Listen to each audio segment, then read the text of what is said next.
Welcome to the Catholic Life Coach Podcast. My name is Carla Fitz. I am a certified life coach, wife, and mom of two beautiful little girls. My hope for this podcast is to offer support and empower other Catholic women to live their most authentic life, to share life coaching tools from a Catholic perspective in order to help you live a more fulfilling life filled with peace, joy, and abundance. Let's get started. Hello and welcome. So excited to have you all here. This week's episode is going to be a bit different, not much different, because I try really, really hard to be very, very honest and keep you guys in the loop of what's going on in my life and also what I'm feeling, because I think it's a gift to have someone walking with you that is also going through some difficult times. I used to believe and have this idea that life coaches were all put together and they just had their life completely put together. And I think one of the things that we tend to forget, or that I tend to forget, is that we are human, that we are also living a 50-50 human experience. And we are going to have moments in our life in which is really, really high and you're having so much energy and so much alignment and so much joy. And I love those moments. But what tends to happen is that we actually criticize and shame ourselves for having some low moments. And so I think it's very powerful to share some of my real life experiences as well. As a life coach, as a Catholic woman, as a mom, as a wife, I think it's just very phenomenal to have real talk. And so this is what this episode is going to be about. And I hope that it is an encouragement for all of you who are going through a difficult time right now. I think first and foremost, I think it's worth it remembering that we are not alone and that is all going to pass. As much as all the joys and abundance kind of tames because we get used to that, we are also going to have opportunities to grow. And a lot of our growth can actually happen in moments that don't feel great, moments that are uncomfortable, moments that are sad, that are overwhelming, that are stressful. And I think it's powerful to first know that you're not alone. Second, know that it'll pass. And third, know that you have a choice on how you actually perceive and how you actually think about those particular moments that you are going through. So that's kind of what we're going to get into. This past couple of weeks, I've had a couple of weeks in that I have been so tired. I have been very drained emotionally. Like I just feel so sad. And I couldn't really pinpoint why I was feeling sad. I was also feeling very overwhelmed. And I was talking to my coach yesterday, and we realized that I was basically feeling sad because I didn't want to feel. I was just like, no, I shouldn't be this way. I shouldn't be so low energy. I shouldn't lay on the couch so much. I shouldn't wake up when my girls get up. I should get up really early in the morning and do my prayer time before they get up. And I should be diligent. And I was believing that I was off track. I was believing that I wasn't good enough anymore. And what I came across is that realization that no, I'm still 100% worthy. I'm just also 100% human. It's so important to remember that, of course, we're going to have periods in our life which are low, that we are struggling with something. And those periods are meant to teach us something, are meant to recognize that you have something to grow into, that this is an opportunity. And we need to see it as opportunities rather than pointless situations. And I think this is something that in our faith is so important, is to remember that everything that we go through, every cross, every success, every sadness, every joy is being lived for Him, for His glory, for our salvation and the salvation of souls. Everything that we go through has a purpose. None of it is wasted. None of it is pointless. Every single bit of our lives, the good and the bad, the hard and the easy, the highs and the lows, have a purpose. We are serving a God that loves us, and every single moment has a purpose. The thing is that when we are going through a low period of time in which we are feeling, in my case, sad and disappointed and scared, we tend to think, I shouldn't be here. I shouldn't feel this way. And in that thought of I shouldn't, what we create is defeat or shame within us. And it increases that emotion of perhaps sadness or disappointment or loneliness or whatever it is that you're feeling. If you add shame to it, it gets so much stronger. And then, of course, what happens is that right after we feel that emotion, we get a sense that we are feeling shame, sadness all over the place, and it just gets strong. We just want to calm it down. And so, what do? We buffer. These are the occasions in which we pick up our phones, we go on social media, we distract ourselves, we watch a movie, we watch TV, we eat. Whatever your distraction of choice is, that is what buffering is. And we do it because we just simply do not want to be in that emotion.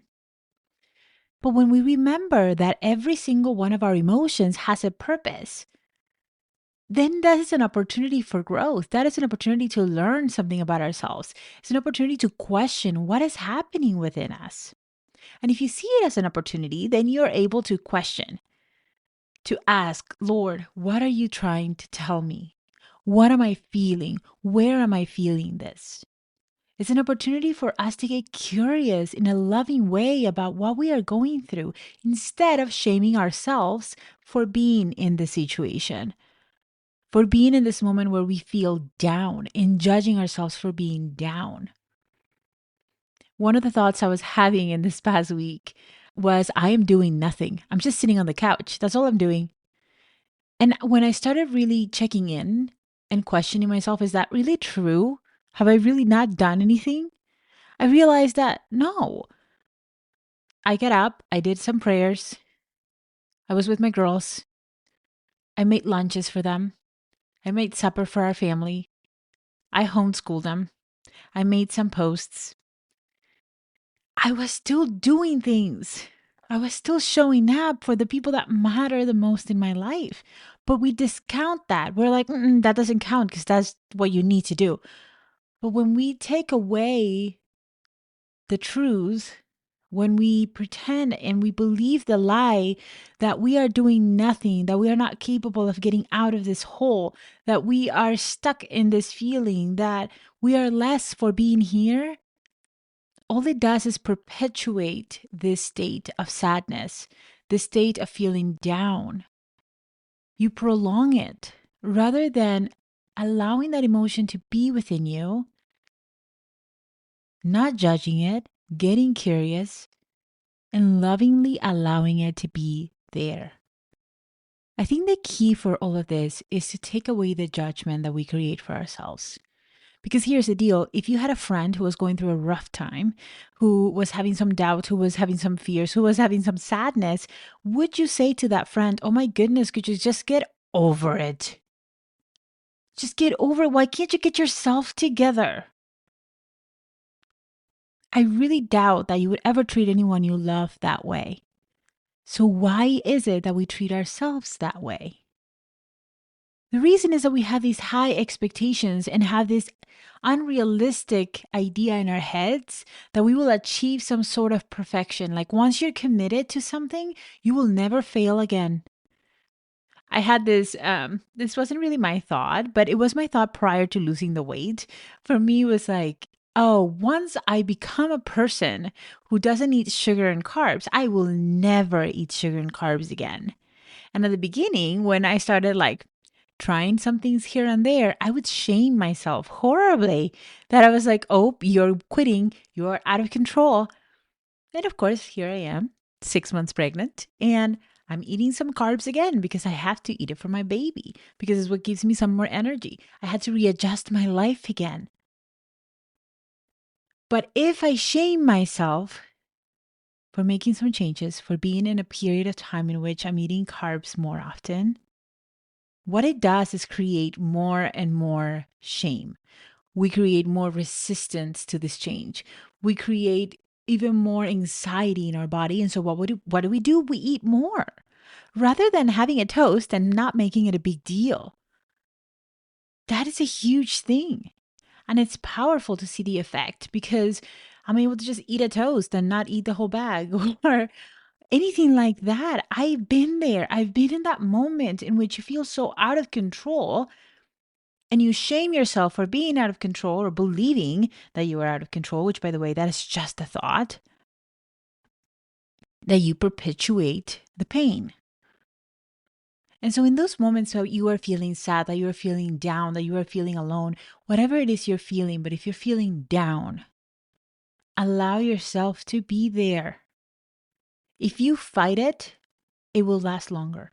If you allow it to be there, if you lovingly question what is going on within yourself, you will allow your body and your mind and your emotions to process faster. And you will be out of that hole a lot faster. Of course, if you have someone to talk to, get help. Talk to someone that can understand, someone that can be loving to you and support you in it. Not dwell in it with you, but support you through it, not shame you for it. You, my friend, have a very powerful brain. We all do. We have a choice over our thoughts and our emotions. We can believe whatever we want. And if we can believe whatever we want, we may as well utilize it to believe something good about ourselves. And that can be a simple thought as, I am sad, and of course I'm sad. And here's what we're going to do.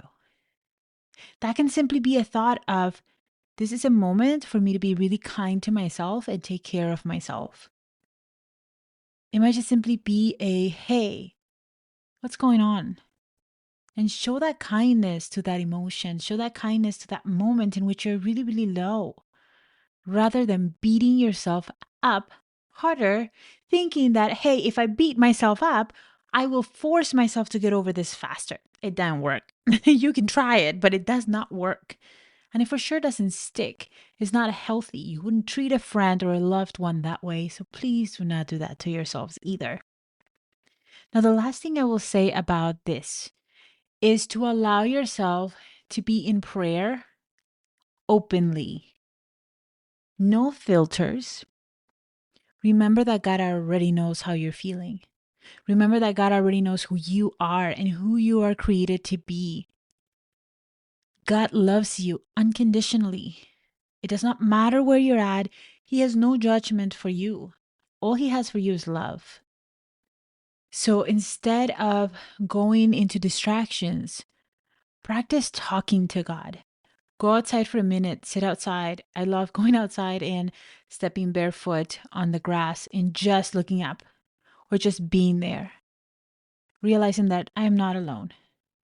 Realizing that God loves me as I am, and therefore I do not need a filter. Tell him how you feel.